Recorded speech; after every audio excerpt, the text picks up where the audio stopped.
13절입니다. 누가복음 15장 13절입니다. 원래는 11절부터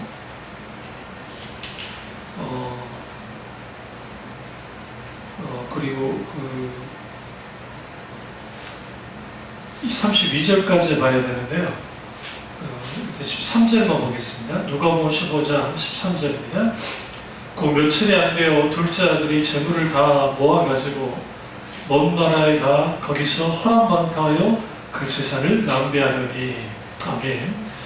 말씀 제목은 세계의 시선으로 보는 탕부 아버지입니다. 세계의 시선으로 보는 탕부 아버지라는 말씀으로 오늘 나누도록 하겠습니다. 우리가 누가복음 15장 오늘 11절에서 32절은 우리가 잘 아는 탕자의 비유입니다. 이제 통상 대부분 탕자의 비유라고 그러고요. 또 신학적으로는 오히려 이건 탕자의 비유보다는 기다리는 아버지 비유다라는 표현을 썼고요. 팀 캐럴 목사님은 이제 이 비유를 탕부 아버지 혹은 탕부 하나님이라는 그러한 주제로 설교를 하기도 했습니다. 책을 쓰기도 했고요.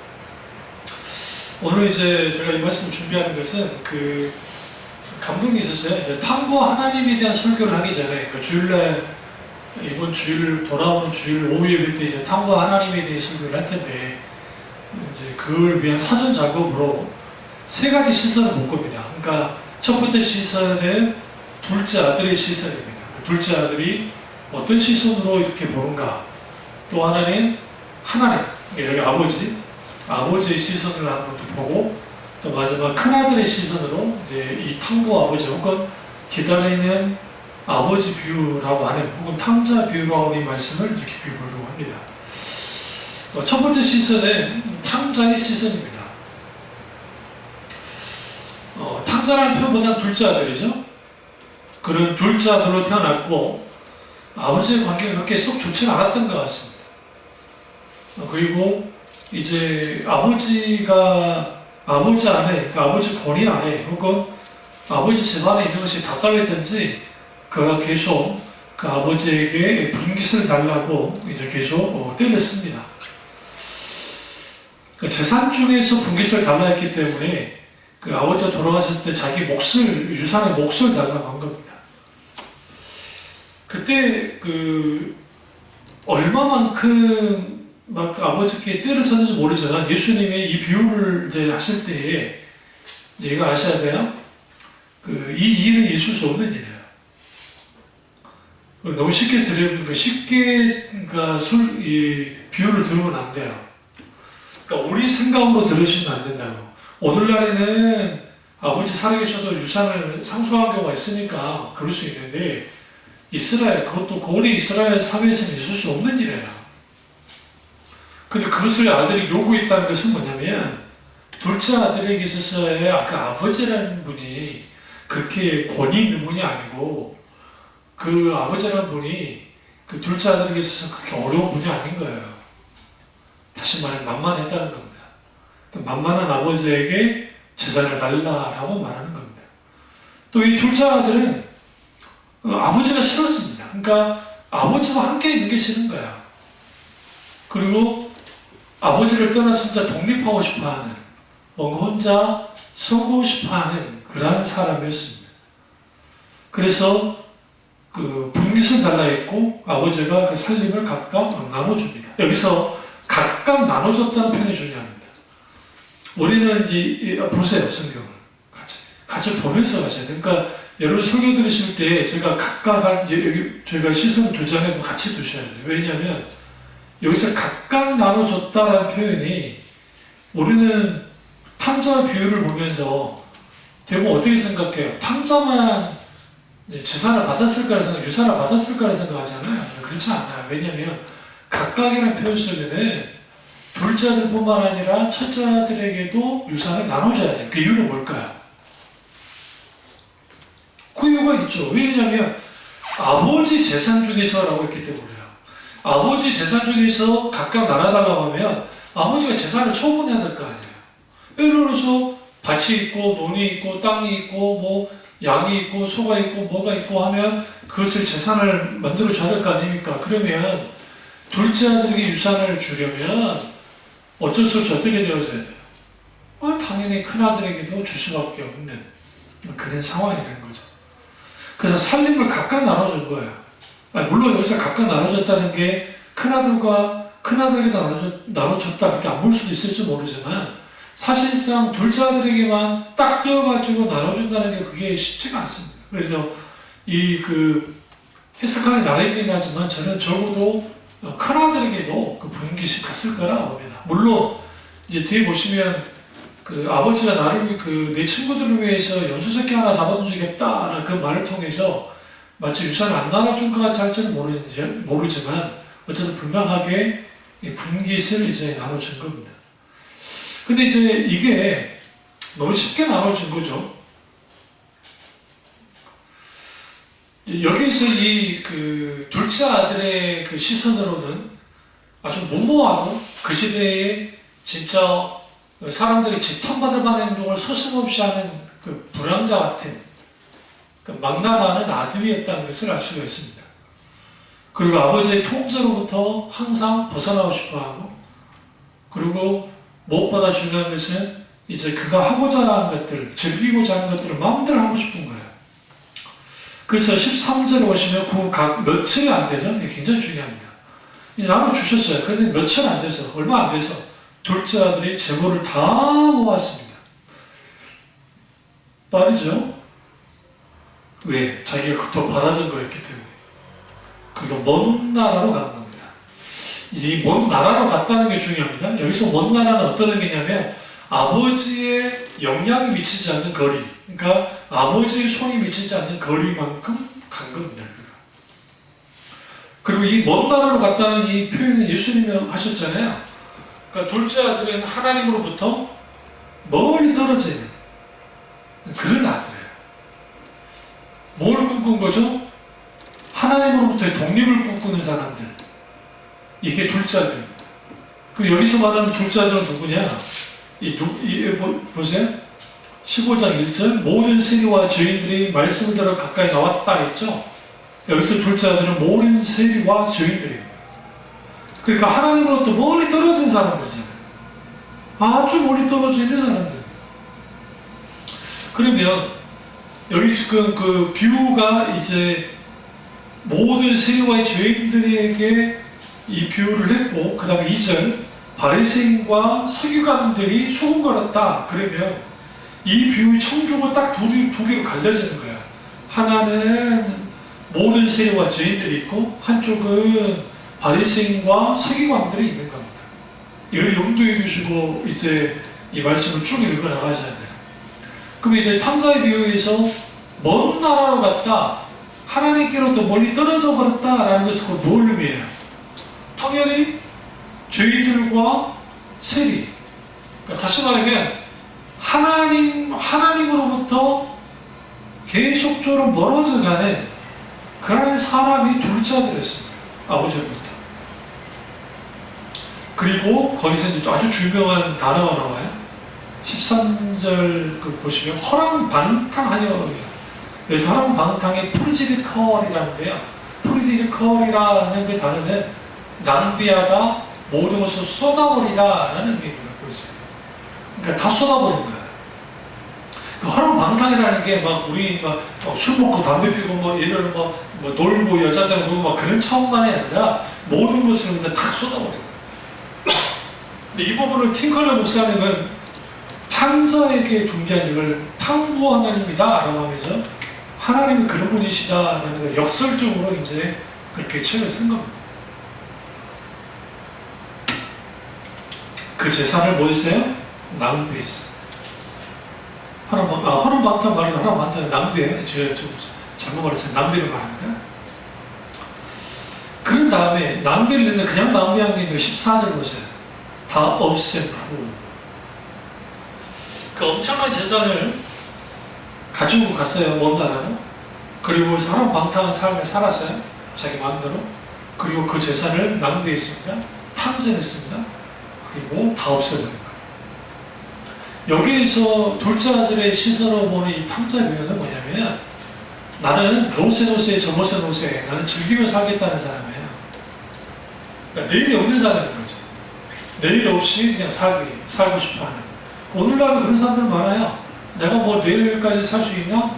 오늘 다 사는 거지? 오늘 수고 모자 안 하는 사람들이 있습니다. 왜?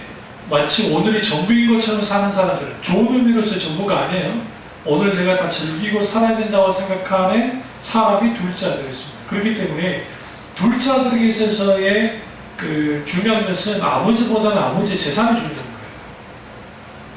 거예요. 여기서 이제 우리가 그 신앙의 가장 큰 뭐라고 합니까? 그 소위 말하는 두 가지 그 큰 태도로 갔는데 하나님을 내가 믿어요. 근데 하나님이 가지고 있는 게 좋아서 믿는 사람이 있고 하나님 그분이 사랑해서 믿는 사람이 있는 거죠.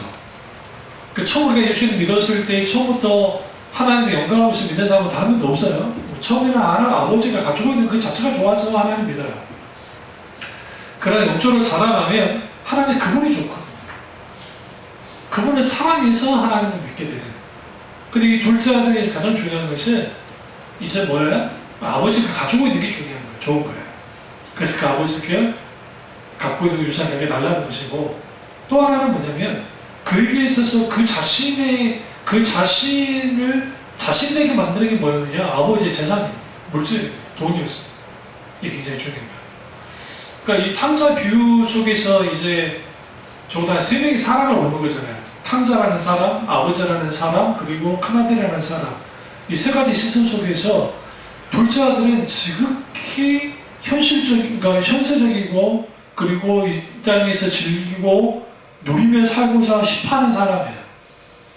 근데 그 아버지가 가지고 있는 게 좋기 때문에 내가 아버지가 갖고 있는 것을 내가 가지면 되고 그리고 그 가지고 그냥 옆에서 살 수도 있잖아요. 그런데 그건 싫고 그러니까 아버지로부터 벗어나는 아버지의 영향으로부터 벗어나기를 원하는 그런 데까지 떨어져 나가는 사람.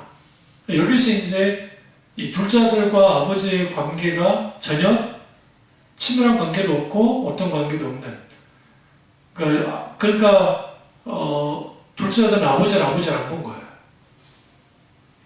이미 유산을 달라할 때부터 이미 아버지를 보지 않는. 오늘날 우리가 하나님을 소망하고 하는 사람들은 하나님께서 가지고 있는 그것만 좋기 때문에 하나님과 가까이 하려 되진 않아요. 좀 멀어야 돼. 일정 거리가 있어야 돼. 근데 이제 거기서 문제가 생기는 게 뭐냐면 하나님과 그런 관계로 있고 싶고 그리고 내게 뭔가 주시기를 원해요. 설사 하나님이 거기에 주신다 할지라도 뭐 한다고요? 다 말아먹는 거죠.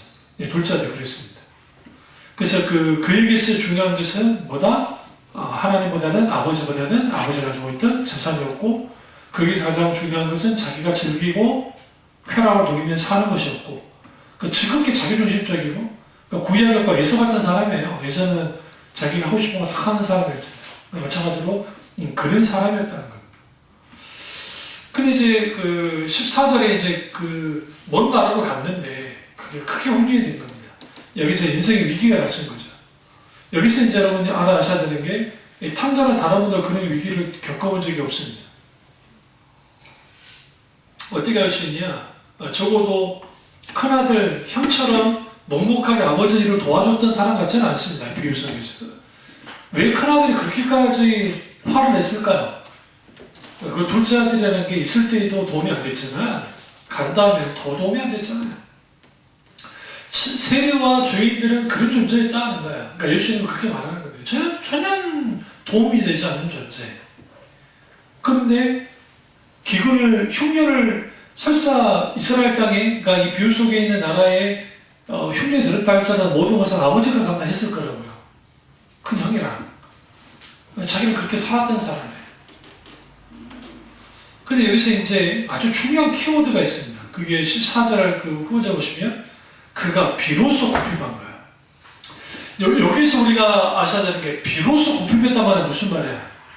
이전까지 공핍을 경험한 적이 없었던 거예요. 그러니까 둘째 아들이 왜 이렇게까지 막강한 존재가 됐을까? 오냐오냐 키운 거죠. 어떤 면에서는. 아버지 집에서 풍요를 누리며 사는 겁니다. 그러니까 아담과 하와가 에덴 동산이라고 하는 완벽한 곳에 있었지만 사탄의 꼬임에 넘어가서 하나님께 대적한 것처럼 인간은 아무리 환경이 좋고 뭐 상황이 좋고 뭐 넘쳐나도 그게 만족스럽지는 않아요. 또 다른 것을 추구하게 된다는 거죠. 아니 생각해보세요. 그 재벌 3세들 혹은 4세들 뭐가 그렇게 그들이 뭐가 부족합니까? 그들이 뭐 대학 안 나온다고 해서 먹고 살 일이 문제가 생깁니까? 일단 뭐가 문제가 생깁니까? 남겨진 재산, 유산, 자기가 주어준 거 그것만 누려도 다 쓰고도 못 살고 자기 죽을 때까지 써도 아마 돈이 남을 텐데. 근데 왜 마약을 합니까? 안 채워지는 거예요.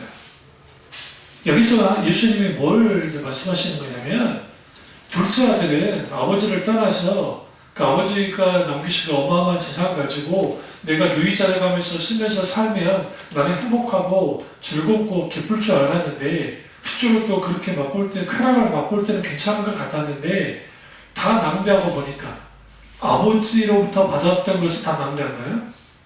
그 아버지로부터 받을 때 다 낭비하니까 해보니까 아니란 걸 알기 시작한 거죠. 설상가족의 인생에 큰 충년이 들어버린 겁니다. 실제로 흉년이 들었고 비로소 공핍이 있을 거예요. 그러니까 이제 여기서 우리가 하나님을 떠난 인간들, 그러니까 하나님을 멀리하는 사람들은 다 이걸 다 겪습니다. 그럼 어쩔 수 없어요. 그게 인생이에요. 그러니까 하나님 믿지 않는 사람들은 굉장히 불쌍한 사람들인 거예요. 그 사람들은 잘 나가는 권력자고 재벌이고 상관없어요. 하나님보다 멀리 떨어져 있는 사람들, 멀리 있는 사람들.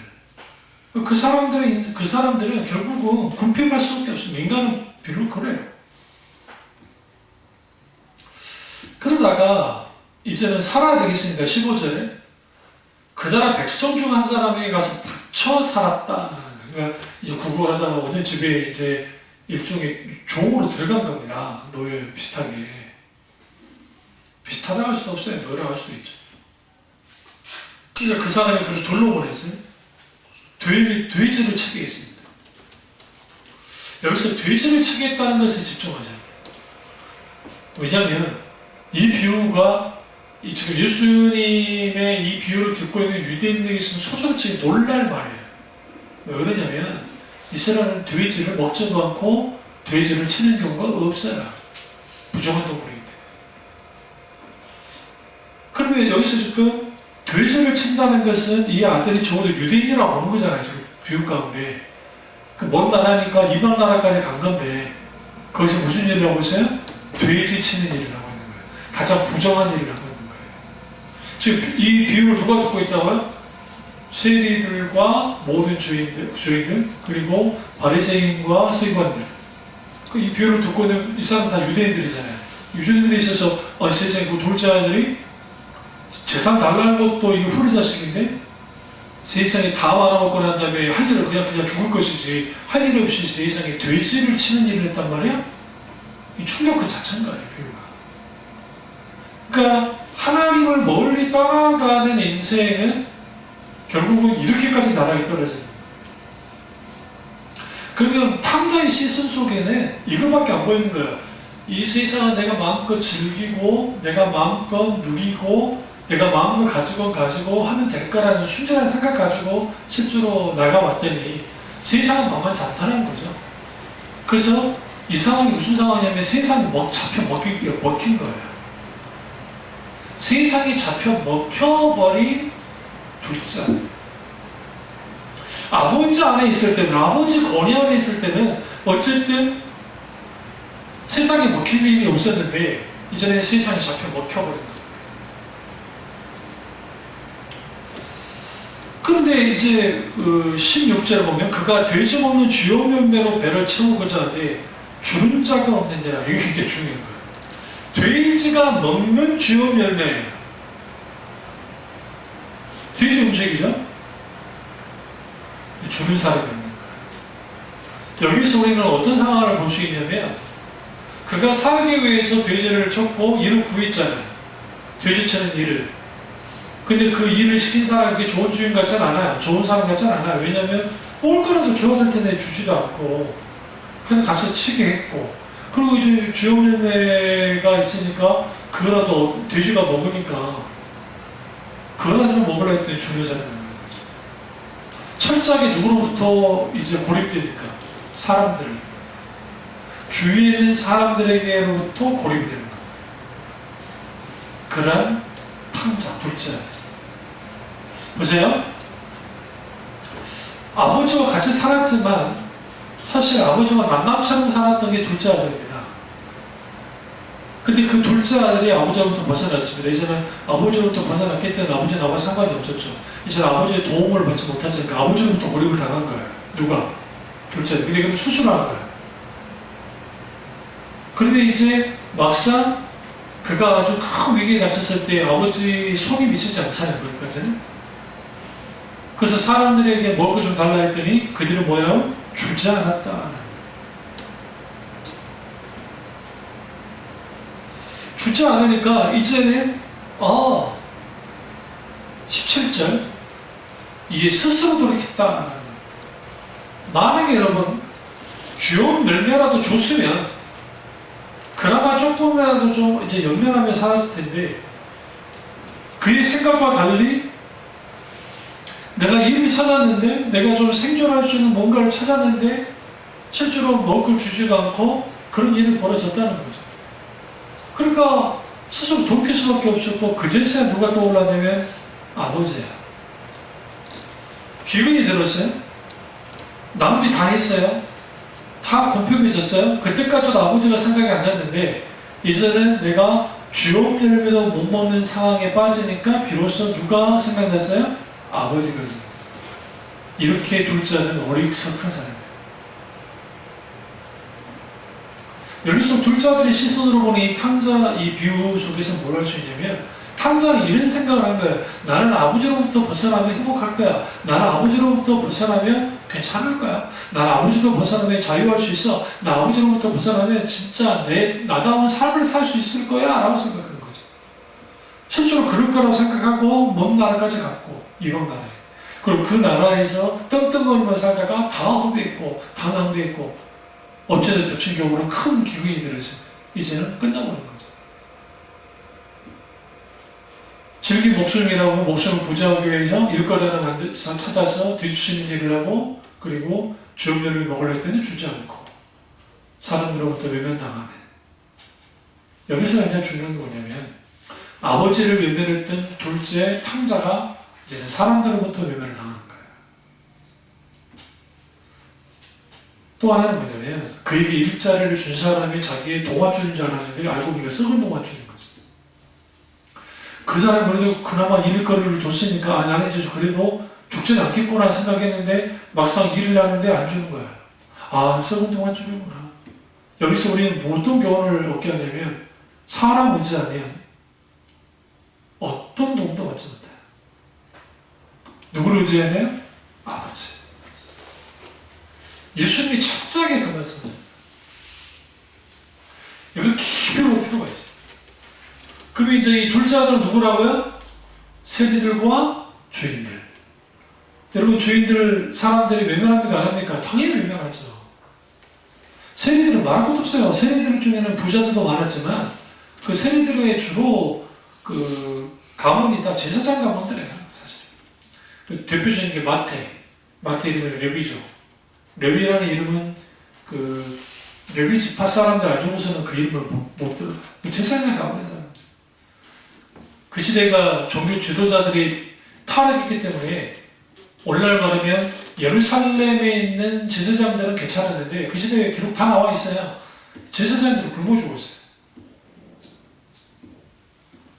누가 헌금을 하고 뭘 해야죠. 지방에 있는, 시골에 있는 제사장들은 굶어 죽었다고요. 그러니까 그 사람들이 견디지 못해 겨우 생각해낸 게, 그 사람들은 주로 뭐예요?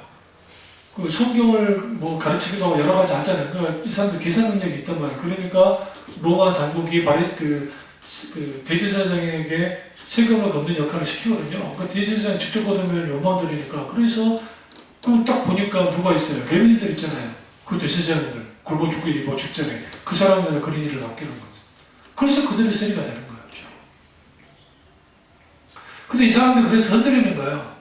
왜 흔들리냐면 살기 위해 사긴 했는데 이게 외국의 짓이니까 견딜 수 없는 그 사람으로부터 외면당하는 단절되어 버리는 그런 일이죠. 그래서 둘째 아들에서 가장 큰 문제는 뭐냐면 아버지와의 단절, 스스로 고립을 택했고 그리고 다른 사람들과 친구된 듯 했어요. 자기가 가지고 있을 때는. 그러나 큰 위기가 닥쳤을 때, 큰 기회가 닥쳤을 때 모두가 다 그를 외면하고 그는 방치되다시피 했다. 다시 말하면 고아가 된 거죠. 그래서 그 둘째 아들은 고아야. 그렇게 하셔야 돼요. 왜냐하면 아버지의 분깃을 가지고 나가버렸기 때문에 그럼 고아라 다름이 없어요. 그러니까 원래 우리가 신앙생활 하면서 하나님과 친밀한 교제를 나누지 않고 하나님으로부터 멀리 떨어지는 사람도 있어요. 교회를 다니긴 다니는데 하나님 그냥 종교적으로 그렇게 다니는 사람들은 사실 고아 상태예요. 영적인 고아. 그 영적인 고아 상태에 있는 사람들은 필연적으로 뭐하게 돼 있어요? 그 고립감은 내가 하나님이 별 필요 없다고 느꼈다가 어느 시점에 모든 것이 무너질 때 비로소 때 하나님을 생각하게 되는 거죠. 그게 누구냐? 둘째 아들입니다. 이따 돌아온 것까지 쭉 가보죠. 그랬는데 이때 아버지는 생각했다는 게 중요합니다. 아버지를 생각했는데 근데 이제 아버지 그 부분을 생각한 게 아니에요. 아버지가 가진 것을 생각했어요. 이게 이제 중요합니다. 17절 보세요. 이에 스스로 돌이켜 이르되 내 아버지에게는 양식이 풍족한 품꾼이 얼마나 많은가 나는 여기서 주려 주느니라. 여기서 양식이 풍족한 품꾼이 굉장히 중요합니다. 그 이 아버지는 어떤 아버지인가 알 수 있어요. 집안일을 돕는 품꾼들에게도 풍족히 싹쓸 주는 이런 값을 주는 아버지였다는 걸 알고 있습니다.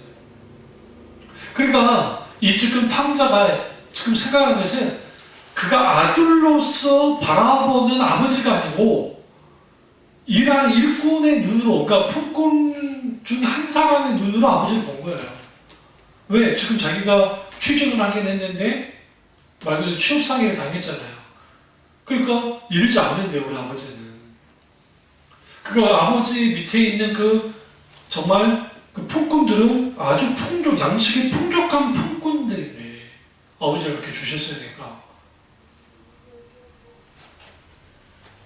그걸 또 적은 것도 아니고 많다고 하잖아요. 난 여기서 죽게 되는구나. 자기 처지를 인식하는 거. 그러니까 탕자가 돌이키게 되는 배경은 실질적인 뭐냐면 다 화란방탕을 날렸다. 다 낭비됐다. 그런데 큰 기운이 들었다. 문제가 생긴 거죠. 그렇자 비로소 그가 뭔가 아버지를 생각한 거예요. 이게 굉장히 중요한 거예요. 그러니까 어떤 인생도 실패할 수도 있고 무너질 수는 있는데 그 다 하나님을 생각하는 게 복이에요.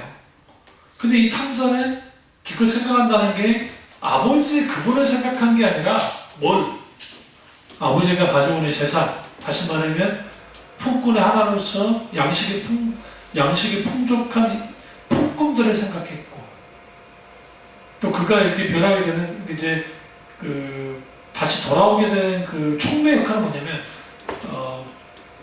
두 번째는 뭐냐면 내가 죽을 수도 있다고 하는 자기인식이에요. 이제 내가 죽겠구나. 죽을 수도 있겠구나. 그래서 18절에 보세요. 내가 일어나 아버지께 가서 이게 더 중요합니다. 탕자가 해야 될 일이 있습니다. 그것은 뭐냐면 자기의 처지 인식을 하고 동시에 반드시 그 자리에서 일어나야 돼요. 거기 신세한탄만 하고 있으면 그 자리에 죽는 거죠. 그래서 일어나서 아버지께 가서 이르기를 지금 아버지한테 이 말을 하는 게 아니에요. 자기 혼자 지금 독백하고 있는 거잖아요. 18절 아버지 내가 하늘과 아버지께 죄를 지었사오니 여기서 중요한 표현이 두 가지. 하나, 하늘. 또 하나는 아버지. 하늘과 아버지께라는 표현이, 하늘은 누구와 관계 있어요? 하나님이요? 하나님과 아버지께 죄를 지었습니다. 지금부터는 아버지 아들이라 일컬음을 감당하지 못하겠나이다. 나를 품꾼 하나로 보셔서 할인을 하라. 다시 말하면 아버지로부터 떠나올 때의 둘째 아들은 어쨌든 그 당시에는 아들로서 떠나갔어요. 그러나 뭐라고요? 그 시대의 배경 속에는 그는 이제 고아나 똑같다. 이제 아버지 없는 거죠. 왜? 혼자 그냥 아버지 죽은 사람 취급시켰으니까. 그런 상황에서 돌아올 때는 벼룩도 낯짝이 있지 어떻게 하겠어요. 그러니까 나는 그냥 품꾼 하나 종으로 들어가야겠다. 그래서 이제 봉으로 들어가야지. 근데 이제 그가 그런 거죠. 아버지 아들의 일컬음을 감당치 못한다는 말은 이게 당연한 거예요. 이렇게 생각하시면 돼요. 예수님의 이 비유를 듣고 있는 사람들은 이게 충격이에요. 왜 충격이냐면 세상에 아버지가 살아계시는데 유산을 가지고 나갔단 말이야? 그 아버지를 장사 지는 거거든요. 단순한 우리 자식이 아니라 이거는 있을 수 없는 놈이에요. 그러니까 당연히 내가 아버지 아들의 일컬음을 받지 못합니다 하면 이 비유를 듣고 있는 사람 그래 지나게 맞자. 그래도 이놈이 그래도 그랬구나.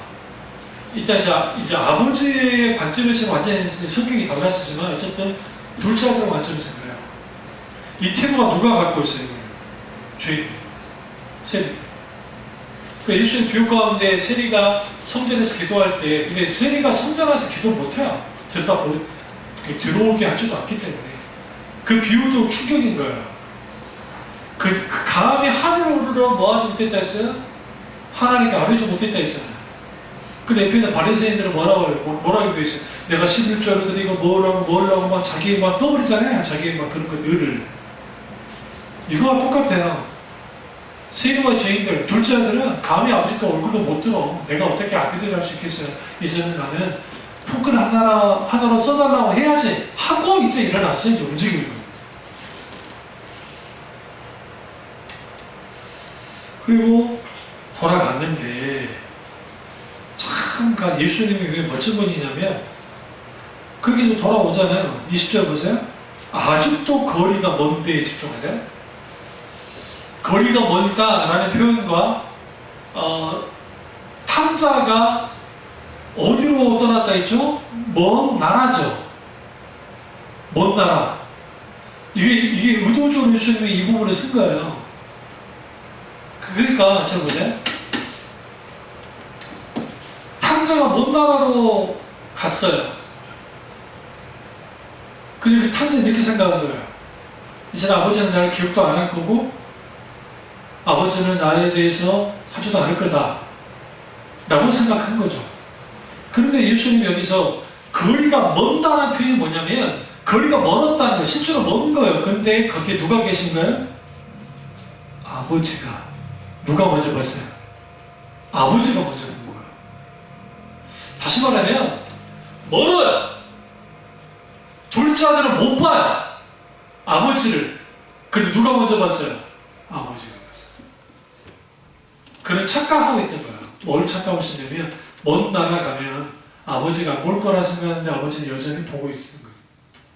왜? 그 아버지는 하나님이시니까. 실질적으로 거리가 멉니다. 굉장히 중요해요. 둘째 아들이 돌아오지만 여전히 먼 거리지만 아버지는 보고 계셨어요. 근데 누가 달려가요? 아들이 달려가요? 아니요. 아버지가.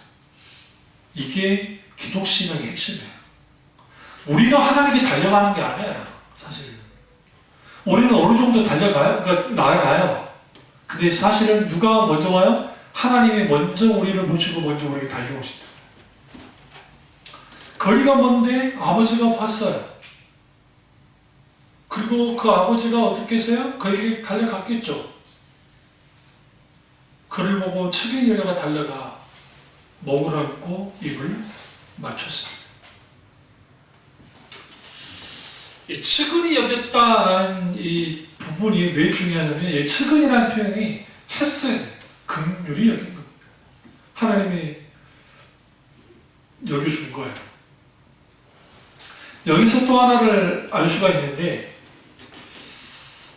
이제 저 보세요. 둘째 아들의 시선에서 이제 좀 멀긴 하지만 이제 익숙한 지역으로 들어왔을 거잖아요.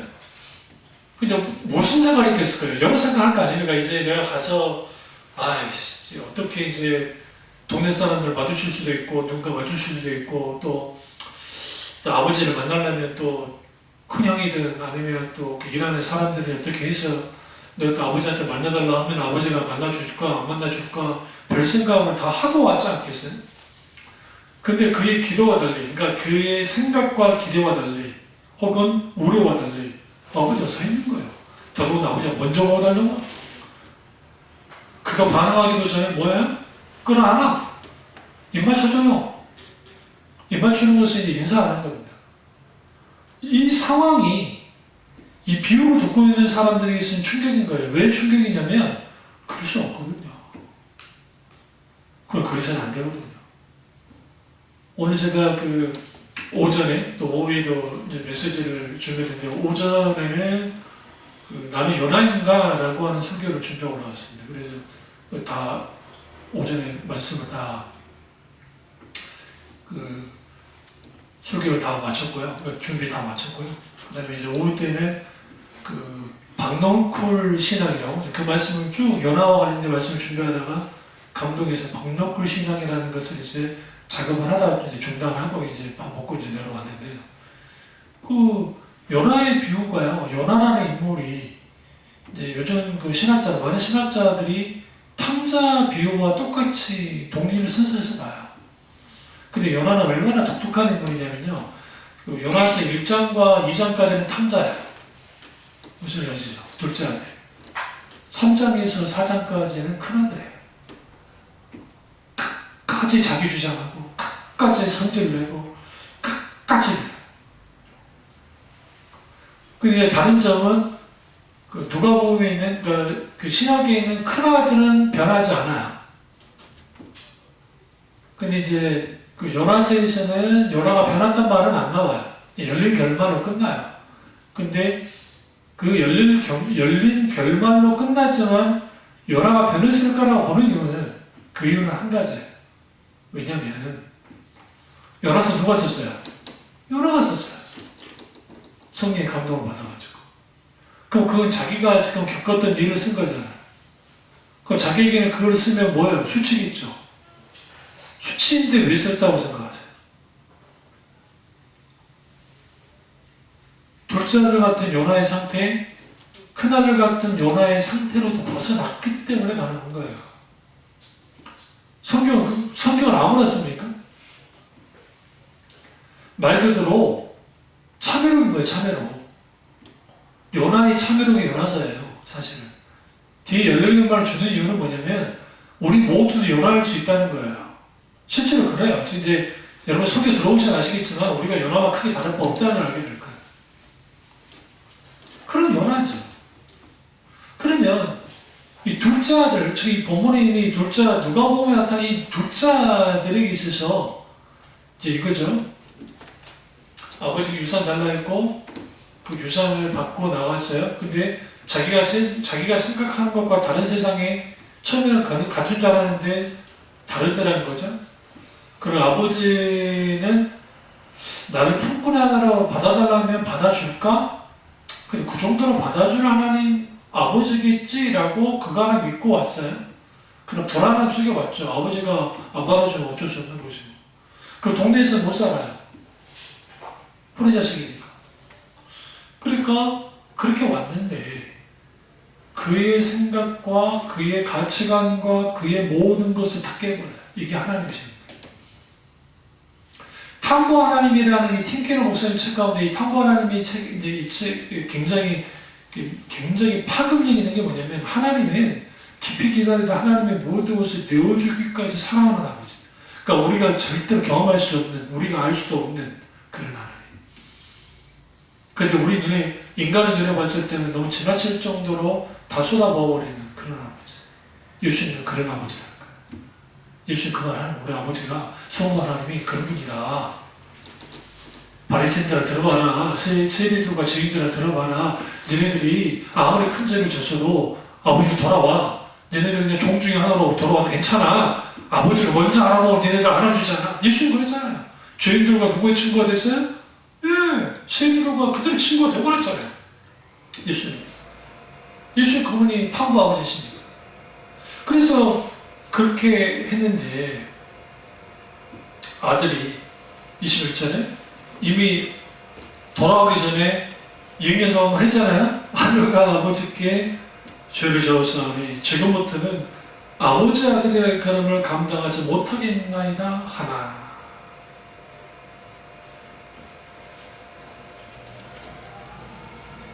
근데 여기서 21절에 이렇게 말했어요. 근데 아버지가 이 말을 대답해 줄 안 해요. 안 해요. 이 말을 들어주지도 않아. 행동이 오늘은 보여줘요. 누구를 불러요? 종들에게 말합니다. 제일 좋은 옷을 넣어다 입혀라. 여기서 여러분, 내가 아버지 아들이라 일컬음을 받지 못하겠습니다. 라고 했잖아요. 탐자. 근데 아버지는 행동이 안 되고, 여기서 우리가 행동하는 사람을 보는 거예요. 하나님은 행동하세요. 진짜 좀 말이 아니라. 그럼 왜 옷이 중요하냐? 고대에는 옷이 신분을 가리켜요. 옷이. 그러면 그 거짓 보려고 왔을 거잖아요. 근데 그 옷을 다 벗고 뭐 하는 거예요? 입히고 손에 가락지를 띄고 발에 신을 신겨라. 가락지를 낀다는 건 뭐냐면 주인이라는 거죠.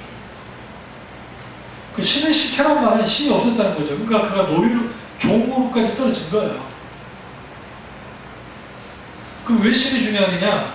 신발을 신는 것은 이 자유이냐 노예냐의 적극적인 그걸 드러내요. 요즘처럼 오늘날처럼 신이 흔한 것도 아니에요. 우리나라도 안 그래. 우리나라도 집사기로 막 해가지고 뭡니까 그런 거 신고 다니는 거 아닙니까? 고무신 정말 그 고무신 요즘에 뭐 쳐주진 않지만 그렇게 신발이 귀한 시대 아니에요. 신발을 시켜주죠. 이불 끝나지 않습니다. 살찐 송아지를 끌어다가 잡아 우리가 먹고 즐기자. 24절 이 내 아들은 죽었다가 다시 살아났으며 내가 이렇다 다시 얻었느라 하니 그들이 즐거워하더라. 여기서 둘째 아들의 자기 정의 보세요. 자기를 정의하잖아요. 어떻게 정의하죠? 나는 아버지 아들의 일컬음을 받을 수 없습니다. 라고 했습니다. 근데 그 아버지의 정의는 뭐냐면 두 가지로 정의하잖아요. 죽었다가 다시 살아났다, 잃었다가 다시 얻었다. 근데 그건 누구다? 내 아들이다. 누구 아들이다? 내 아들이다. 그러면 이거를 예수님 당시 그 비유를 듣고 있는 사람은 뭐예요? 세리들과 죄인들아 너희들은 내 아들이야. 너희들은 하나님의 아들이야 라는 말이에요. 얼마나 충격적이겠어요. 여러분 지금 이 비유를 듣고 있는 사람 다 알아요. 지금 무슨 말 하는지. 예수님이 바리새인과 서기관들이 아니라 세리들과 죄인들이 아들이라 일컬음을 받게 된다는 거예요. 그럼 왜 이 설교를 하게 됐느냐? 예수님이 그 이유가 있어요. 15장 다시 가세요. 이제 2절 바리새와 서기관들이 수군거리에 대해 이 사람이 죄인들을 영접하고 음식을 같이 먹는다 하더라. 테이블 펠로우십 예수님이 죄인들과 세리들과 함께 식사 나누죠. 그럼 왜 식사 먹는 게 중요하냐? 이게 굉장히 중요해요. 아무나 같이 식사하는 게 아니에요. 같은 공동체가 되지 않으면 서로가 인정해주지 않으면 같이 식사 못해요. 근데 예수님 그대로 받아줬다는 거예요. 그러니까 수군거릴 수밖에 없죠. 그러니까 예수님이 즉각 그냥 그들에게 직격탄을 날리는 거예요. 뭐 날리냐면 죄인들과 세리들은 적어도 자기들이 하늘과 아버지께 죄를 지었다고 하는 회개하고 돌이키고 그리고 그들은 심지어 아들의 르칸을 받는 것이 아니라 종이 하나로 써주십시오. 나 품꾼 하나로만 여겨줘도 좋습니다. 그걸로 족합니다. 그런 사람들이라는 거죠. 그런데 아버지가 뭐라고 그래요? 그 말에 대해서 그런 것에 대해서 주님이 아버지가 들어주지도 않고 오히려 행동연으로 옷을 갈아입혀주고 가락지 끼우고 신발에 신기고 하는 일들을 하겠다. 근데 그걸로 끝나지 않고 자칫까지 하겠다는 거죠. 왜? 그 아들은 죽었다가 살아났고 이렇다가 다시 얻은 아들이니까 그게 좋지 않아요.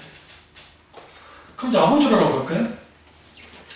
이 탐구 아버지는 그 12절 후반절 보시면 아버지가 그 삶을 각각 나눠 주었더니 이 아버지는 너무 쉽게 물려주세요. 그리고 이제 이 표현을 씁니다. 물로 터진 아버지로 등장합니다. 그럼 어떻게 할 수 있느냐? 아버지가 아주 가부장적이고 강한 아버지였으면 감히 이 일을 버리지 못했을 거예요. 또 하나는 탐정을 이렇게 되들었느냐? 그렇지 않아요. 큰아들 보세요. 28절 보세요. 그가 노하여 들어가고자 하지 아니하기를 아버지가 나와서 권합니다. 근데 녹이 충천한 이런 상태를 아버지가 나왔는데도 그걸 그대로 뭐예요? 노출해요. 그러니까 분노를.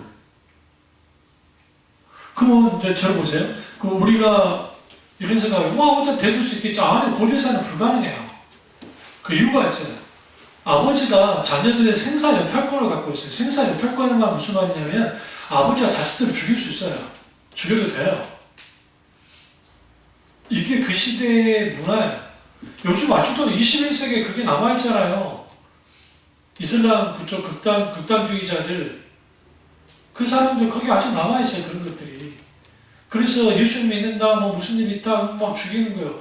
이쪽에 그 인격 살인인가 무슨 살인인가 뭐 살인은 저질이잖아요.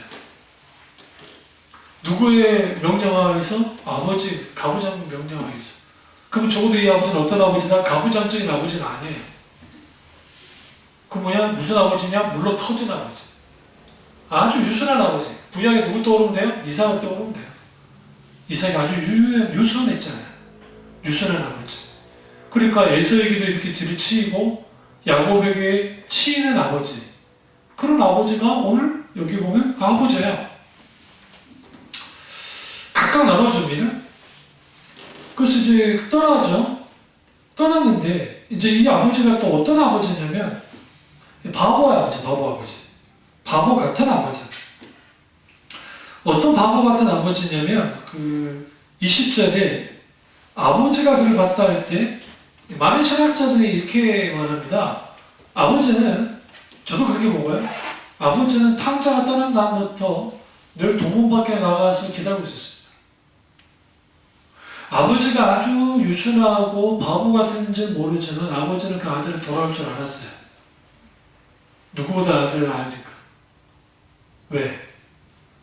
그 아들의 기질이 다 말아먹은 아들이잖아요.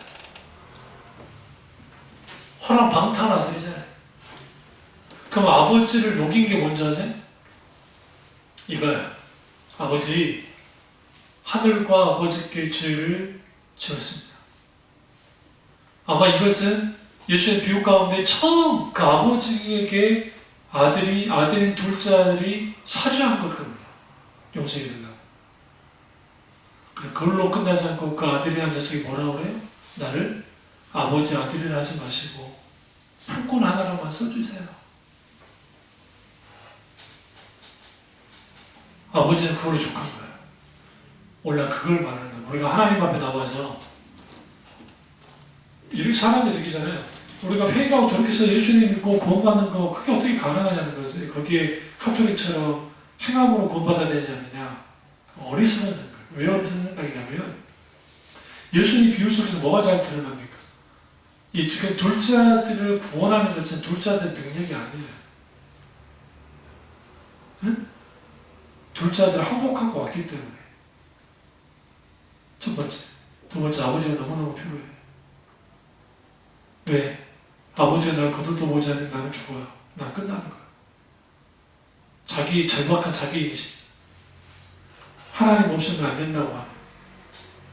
그 회개하고 돌이킨 자들에게 주는 거예요. 아들 삼아줘요. 그게 복음의 진리 아닙니까? 근데 많은 사람들이 그거 외에 뭔가 있어야 생각합니다. 아니 물론 이거예요. 진짜 복음받는 사람은 성화의 삶을 살아야, 거룩한 삶을 살아야. 분명히 말씀드리죠. 그러니까 이 아버지는 첫 번째는 물론 터지는 그런 아버지고, 두 번째는 바보 같은 아버지인데, 그러니까 그 바보 같은 아버지가 바보가 아니었다는 거예요. 아들들이 누구보다 잘하는 거죠. 끝없이 기다려주는 거죠. 계속 기다리고 있다가 그 아들을 받습니다. 세 번째 그 아들은 어떤 아버지예요? 그 아버지는 긍휼이 많은 아버지였어요. 측은히 했어요. 그리고 세 번째는 뭐냐면 행동하는 아버지였습니다. 어떻게 행동하는 아버지인지 알 수 있냐면, 내 그 품권에 감당하지 못, 아들이 될 거는 감당하지 못겠습니다. 그러니까 딱 종들에게 딱 제시합니다. 행동해버립니다. 어떻게 하면 좋겠냐? 그게 아니에요. 행동해버립니다. 이거 뭘 매요? 돌아오면 이렇게 해야지라는 것을 이미 마음먹고 있던 거예요. 아버지가. 다시 말하면 조건을 다 내려놨다. 잘 보세요. 둘째 아들은 조건을 가지고 나와요. 근데 아버지는 조건이 없어요. 이게 굉장히 중요해요. 둘째 아들의 조건은 뭐냐면, 내가 품꾼의 하나가 되는 것으로 아버지께 조건을 제시해서 나는 아버지가 받아들여 주시면 감사해. 근데 아버지는 뭐라고 그래요? 이 조건 가지고 나온 것에 대해서 거르다 보지도 않아요. 그러니까 구원은 인간의 우리의 조건, 우리가 어떤 뭘 해서 그 조건을 얻어지는 게 아니에요. 뭘로 얻어져요? 오직 아버지의 긍휼, 사랑, 은혜로만. 그럼 우리가 아무것도 안 해도 되는 것이냐? 그렇지 않죠. 뭘 하는 거예요? 처지를 인식하는 거예요. 하나님과 항복하고 나오는 거죠. 하나님만 바라보고 나왔을 때, 그 하나님 앞에 서면 모든 조건이 내려지는 거예요.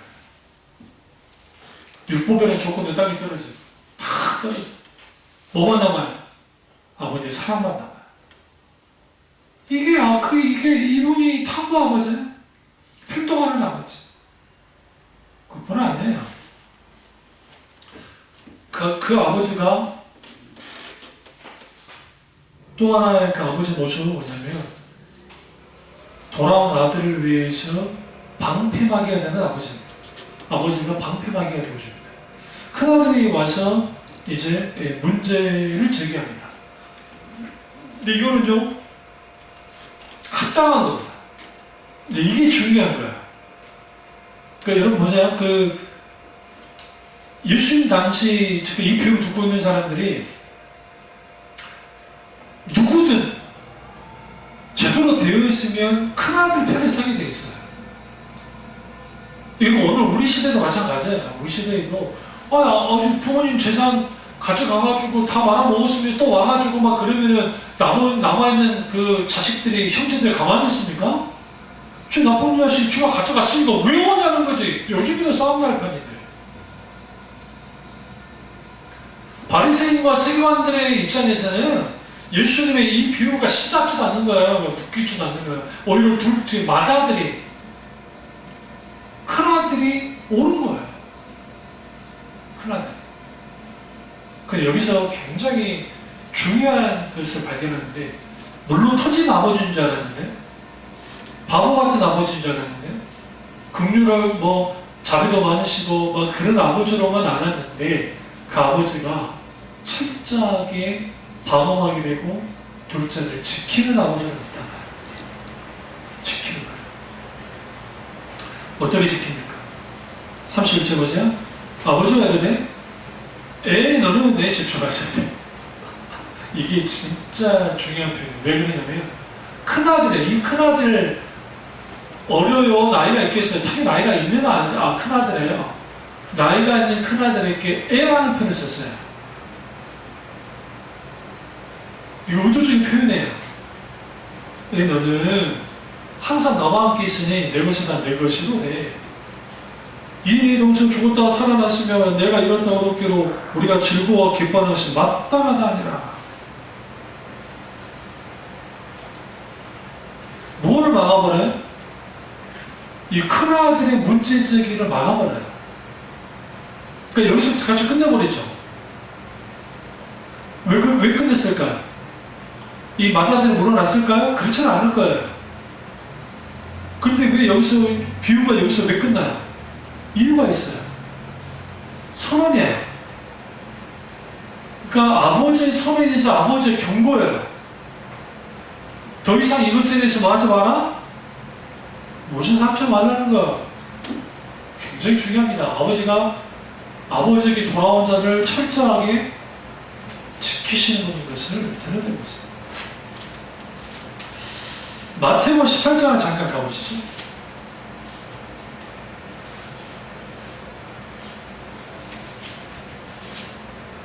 (18장)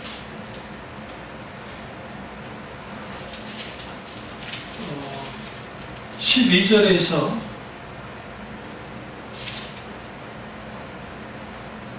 아니에요. 제가 잘못 봤어요.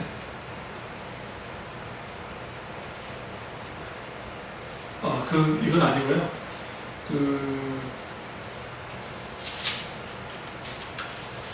저 관줄이 제가 잘못 봤네요.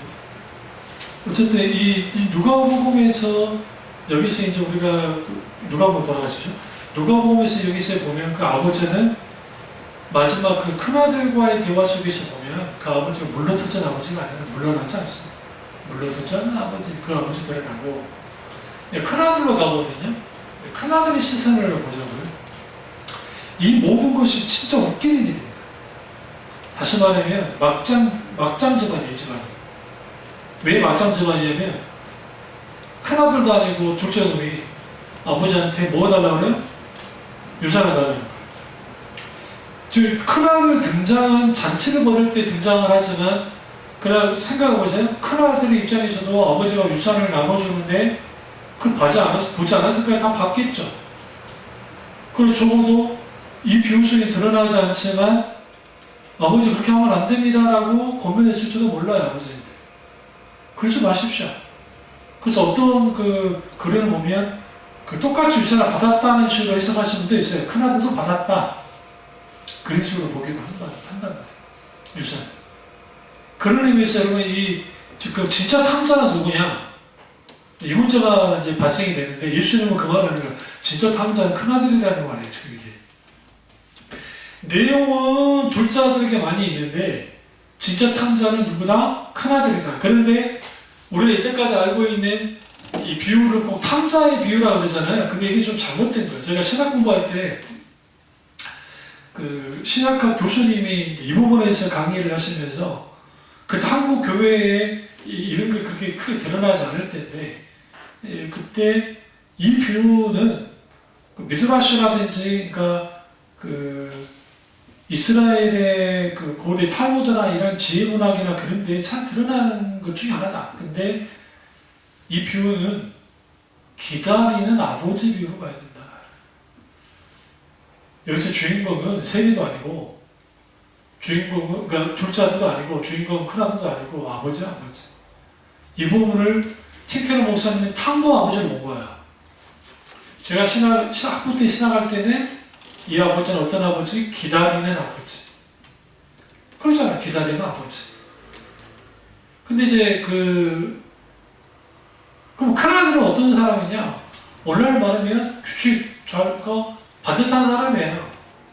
혼자가 별로 없는 사람이에요. 그리고 게으른 사람도 아니고 늦게까지 일하고 왔는데 막 자기들끼리 놀 걸 보는 걸 봐서 자기가 맡은 일을 열심히 하는 사람이었던 겁니다.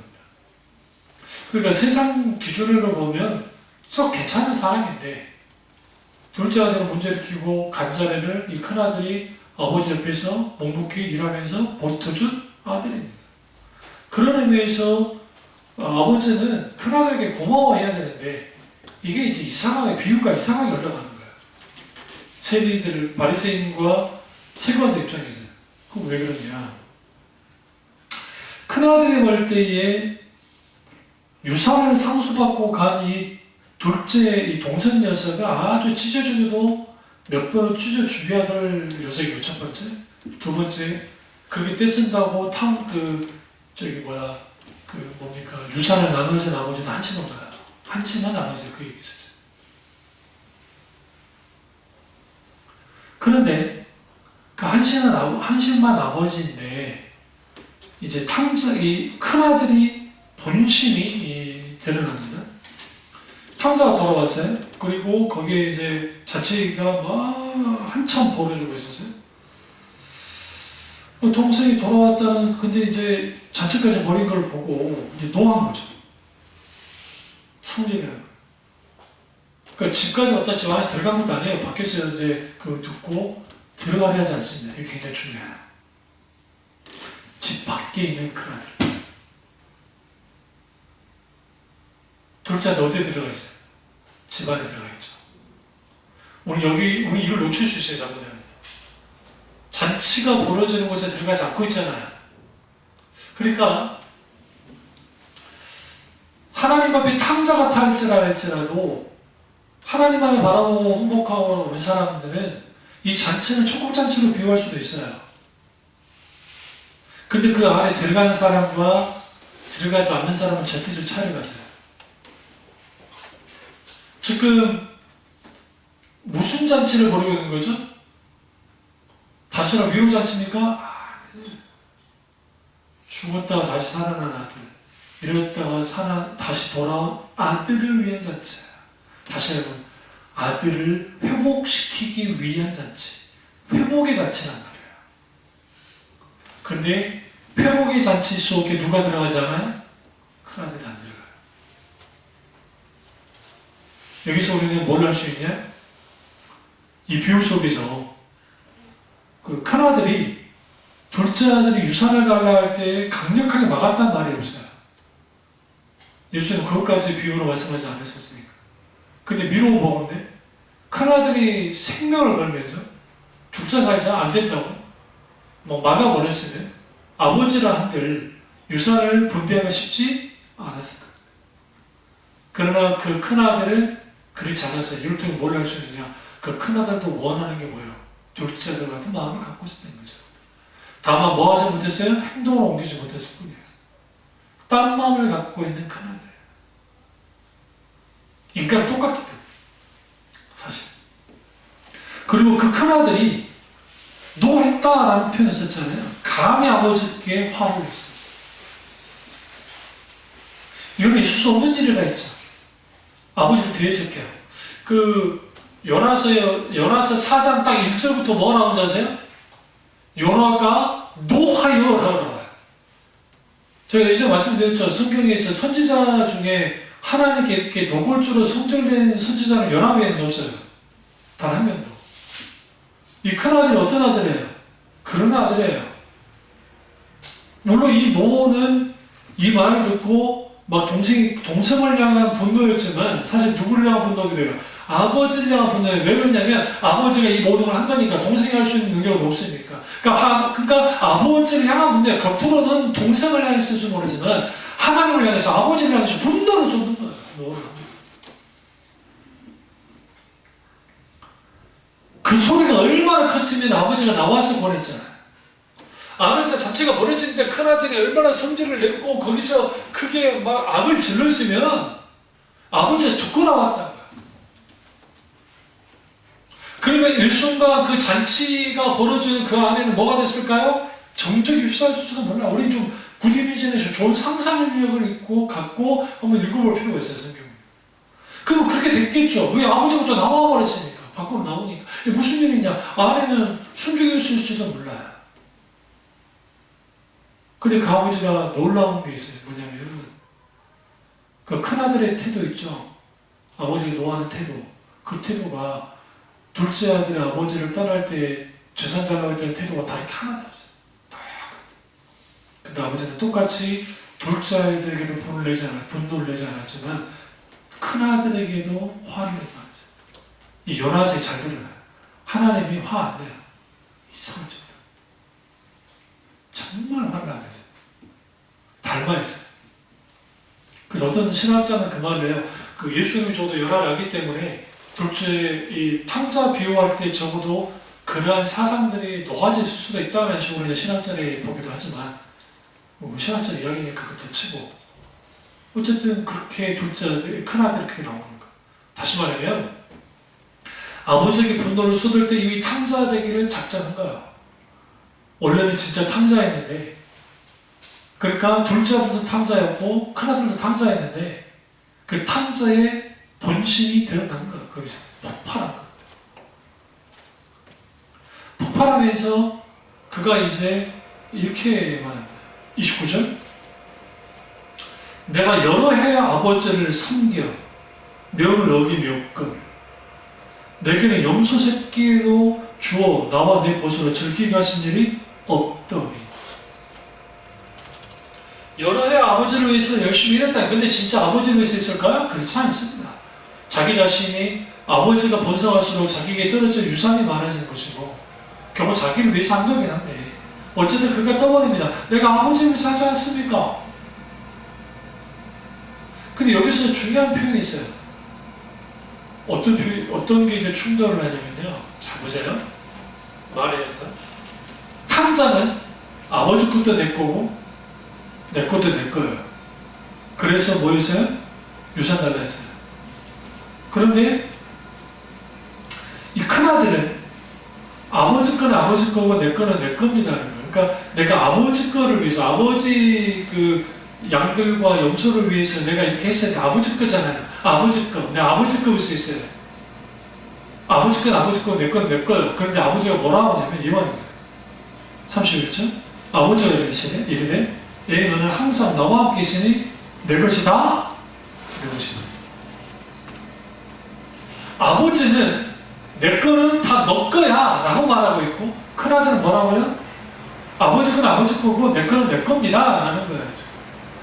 탕자는 뭐예요? 아버지 것도 내 거고 내 것도 내 거예요. 그럼 누가 탕자인가? 둘 다 탕자예요. 근데 하나는 돌이키는 탕자고 하나는 돌이키지 않는 탕자인 거예요. 여기서 아버지와 아들이 충돌하는데 재밌는 게 둘째 아들과 충돌은 유산 상속할 때 충돌했다는 기록이 없어요. 그러니까 아버지가 조졌기 때문에 충돌하지 않았어요. 아버지와 말 다툼도 없었다고요. 사실은 이 비유 속에는. 그런데 큰아들과 아버지가 싸우는 거예요. 이 비유는 서기관들과 바리새인들에 있어서 있을 수도 없는 거예요. 이거는 상상도 안 되는 거예요. 어떻게 큰아들이 아버지와 싸우겠냐. 또 설사 그 큰아들이 한다 할지라도 그는 정당한 것이다. 왜 정당한 거냐면 아버지가 불의한 일을 한 거 아닌가. 그래서 그 말 하는 거예요. 하나님의 불의하시다는 거죠. 아버지가 불의하다는 거예요. 탕자의 그 요나스의 핵심이 그거예요. 하나님 논쟁인가 하나님 논쟁. 어떤 하나님 논쟁이냐면 요나가 생각하는 정의와 하나님이 생각하는 정의가 있는데 그 두 정의가 충돌을 해요. 왜 충돌을 하느냐? 정말 하나님이 진짜 공의의 하나님이시라고 한다면 니느웨나 아수리아 사람 이것들은 다 죽여야 되는 게 하나님의 공의 아니냐는 거지. 율법을 보면 실제 율법도 그렇고. 근데 하나님의 공의로 딱 다가오면서 하나님 뭐라고 하냐면 나는 적어도 공의로운 하나님이지만 기회 준다는 거야. 기회. 무슨 기회? 회개할 기회. 오늘 지금 이 탕자의 비유에서 아버지가 뭘 요구하냐면 내 살았다 죽었다 살아서 돌아온 잃었다 얻은 이 아들에게 모순 기회, 회개하고 돌이킬 기회, 다시 살아날 기회를 줘야 되지 않니? 라는 거예요. 지금 네가 이렇게까지 할 게 없어. 왜? 살리려고 그러잖아 지금 그 아이를. 남도 아니고 네 친동생 아니냐. 어차피 내게 네 건데. 근데 우리는 그걸 채워지지 않아요. 근데 더 놀라운 게 있습니다. 다시 한번 30절에 주는 반복하죠. 그리고 우리가 첫 번째 즐거워, 두 번째 기뻐하는 것이 뭐하다? 맞다 말이야. 그러면 이 이후의 스토리가 안 나오죠. 비우니까. 그럼 이 아버지는 어떻게 했을까? 들어간 겁니다. 다시. 어디로 들어가요? 저 잔치 비운 사람으로 들어가요. 성경 기록되지 않았지만 잘 상상되세요. 저 보세요. 비유는 이렇게 끝나지만 아버지가 그 말을 남기고 아버지가 다시 들어갔다 했을 때 그 큰아들은 거기 서서 뭐하고 있어요? 오다는 보리자루밖에 안 돼요. 이게 큰아들이에요. 이게 종교 대제사장과 바리새인들과 서기관들과 율법사들이 그렇다는 거예요. 율법사들이 자기들은 의로차잖아. 어떻게 저 죽일 놈을, 어떻게 저것들을, 어떻게 아버지 그럴 수 있습니까? 그러나 정작 그들은 무엇을, 그러니까 큰 아들이 무엇을 염두에 두지 않았냐면 아버지의 권위예요. 왜 그러냐면 악을 지르면서 막 분노를 하는 것은 아버지의 권위를 깡그리 무너뜨리는 거예요. 둘째 아들도 유산을 상속하면서 아버지의 권위를 무너뜨렸지만 큰 아들은 노골적으로 지금 자체 보냈잖아요. 사람들 와 있잖아요. 근데 그 아버지를 향해서 대적해버린 거예요. 그냥 당신은 아버지도 아니라는 거지. 어떻게 아버지를 한다면, 나를 봤다면, 나를 생각했다 한다면 저 개망나니를 받아들여 저렇게 할 수 있냐는 거야. 이건 불가능한 일이에요, 사실. 근데 그거 아세요? 그래서 티케너 목사님이 이 비유를 탐구 아버지라 그런 거예요. 아버지는 우리 하나님은 그런 분이에요. 뭐만 할 수 있으면, 구원할 수 있으면, 뭐만 할 수 있으면, 회복시킬 수 있으면. 그러니까 우리의 성부 하나님 무슨 일까지 감명하셨어요? 그 사랑하는 예수 그리스도를 십자가에 죽여버렸잖아요. 하나님 직접 죽인 건 아니지만 내어주셨잖아요. 탐구 아버지가 아니시면, 탐구 하나님이 아니시면 이 일을 안 해요. 그럼 이걸 하셔야죠. 뭘 하나 돼요? 사탄은 꿈도 못 꿔요. 이런 아버지, 이런 하나님. 이게 우리 탕자의 비유를 이 세 가지 스펙트럼, 이 시선으로 딱 보면, 이제 이걸 하나 묶어서 이제 설교할 게 이제 탐구 하나님 때 이제 제가 뭐 이거 묶어서 뭐 이제 쭉 설교를 해드리면, 우리 하나님이 얼마나 멋진 분인지 아세요? 인간의 생각과 인간의 어떤 그걸로는 이해할 수 없는 하나님이에요. 이런 하나님이 우리 하나님이라는 거 얼마나 멋지고 감사한 일입니까? 그런 의미에서 우리는 이때까지 대부분의 탕자교의 핵심은 탕자가 회개하고 돌이킨다만 집중적으로 설교를 하잖아요. 많은 목사님들이. 그것도 참 옳으신데, 그러나 그가 사실 한 게 거의 없어요. 불자는 거의 한 게 없어요. 누가 다 해버려요? 아버지가 다 해요. 아버지가 다 하고요. 아버지가 교통 정리 다 하고요. 근데 여기서 더 하나님 멋진 이유는 큰아들에게도 기회를 줘요. 안 줄게. 내게 다 내 거잖아. 즐거워하는 게 마땅해. 너 받아들이면 받아들일 건 와도 돼. 그래서 16절에 또 제자하면서 쭉 비유가 쭉 내려가죠. 그러니까 이 비유 끝나고 이제 비유를 묶어놓은 거예요, 지금요. 근데 이 비유가 또한 제자들이 이르시되 말하잖아요. 앞에 있는 비유들이 이렇게 나왔다가 우리가 잘하는 탕자비가 나왔다가 쭉 나가죠. 재밌는 표현이죠. 16절 1절에 낭비한단 말이 그 주인에게 들리는지라. 낭비. 주위하고 뭐 있어요? 탕자가 뭐 있어요? 낭비 있죠. 다 연장선상이에요. 그러니까 이 앞에 있는 지금 탕자의 비유를 좀 더 깊이 이해하려면 뒷부분을 조금 더 살펴보면 돼요. 쭉. 근데 여기서는 뭐냐? 지혜로운 자라는 거죠. 지혜로운 자. 여기서 뭘 알 수 있냐면, 큰아들아. 그러니까 비유는 이렇게 끝났지만, 탕자 비유. 큰아들아, 넌 지혜로워야 돼. 청지기처럼. 바보같이 계속 아버지를 대적해서 그나마 있는 네 유산, 그나마 있는 네 모든 권위, 이거 잃지 말아라. 이건 경고의 메시지죠? 초청의 메시지입니다. 오해하시면 안 돼요. 예수님은 바리새인들까지도 사랑하셨던 분이에요. 그들의 행위를 미워하셨죠. 실제로 무슨 일이 벌어집니까? 오순절 성령 강림 이후에 허다한 바리새인들이 죽게 돌아왔어요. 이게 굉장히 충격적인 사건이었어요. 그래서 그 엄청난 그때 변화되기 전에 사울이 대대적인 핍박을 가했던 이유가, 다른 사람이 그냥 일반 유대인들이 예수님을 믿게 되면 괜찮았는데 바리새인들이 막 몰려가버려. 제사장 그룹들이 예수님을 믿어버리니까. 근데 그 일이, 예수님이 겉으로 받았던 큰아들이 변화되는 그 일이 실제로 오순절 강림에 일어나요. 여기서 우리는 한 가지 깊이 생각할 게 뭐냐면 아버지의 실질적인 모든 관심은 둘 다를 향한다. 큰아들에게도 있고 작은아들에게도 있다. 그러나 아버지는 원하는 뭐냐? 돌이키고 회개하고 천부의 의지 없어서 손들고 나오는 자에게 있다. 실제로 큰아들이라고 할 수 있는 바리새인들이 오순절 성령 강림교회에 뭐라고 묻습니까? 그들이 어이없고 그들이 웁니다.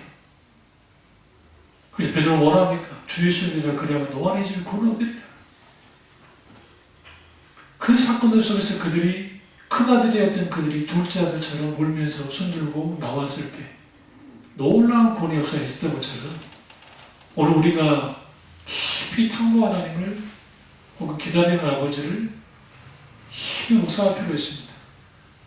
이런 큰 은혜가 저와 여러분에게로 주님으로 축원합니다. 기도하겠습니다. 기도하실 때 이 말씀이 나의 말씀이